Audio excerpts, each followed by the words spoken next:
The Walt's worm is one of the best beginner nymphs out there, and this Peacock version takes it up a notch.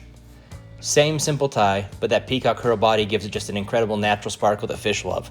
Let's go ahead and tie one up. In the vise, I'm going to go ahead and load a Moonlit TOGATTA ML501 hook in size 16 with a 2.5mm slotted tungsten bead.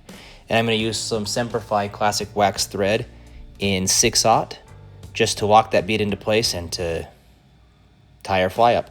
So we'll trim off our tag end, and we're going to build a very slight ramp of thread for our body, give it kind of a more buggy shape to it. So we're going to just go about halfway down the hook and build our body up.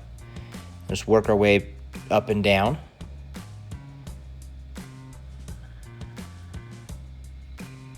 And then at this point, we'll go ahead and grab 3 strands of Peacock Herls and tie them in right behind the bead. I like doing 3 strands. It makes it a little bit more durable, gives us a little bit more volume. Nice and easy. So we'll work our way all the way back to the back end of the hook, make sure everything's secured down nice and tight, and put our thread right back by the back end of the hook and rip off the tag ends of those Peacock Herls. So what we're gonna do here is we're gonna wrap our Peacock Herl in nice tight wraps around our thread coming towards us. That gives us some extra durability for when this Peacock Herl inevitably breaks or gets ripped apart by fish teeth. So we're gonna wrap that down, and we'll get a couple inches of Peacock Herl wrapped around, and then we'll start wrapping it up our body.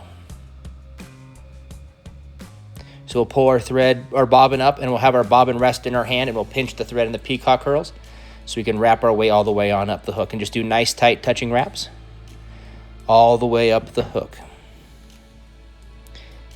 And if you feel like you're missing something, unwind and rewind it back up. Make sure that it has a nice smooth body going all the way up. And then when you get behind the bead, just pull your thread to the top, trap your Peacock Herl with a couple crossing wraps behind it, and do a wrap in front of it and trim out your Peacock Herls. At this point, I do use my scissors rather than ripping it, just for simplicity and cleanliness. And then to get this fly ready to be finished, I like adding a nice little red hot spot collar. So I'm going to do 5 wraps of red thread right behind the bead, grab my whip finish tool, and then do a 4-turn whip finish.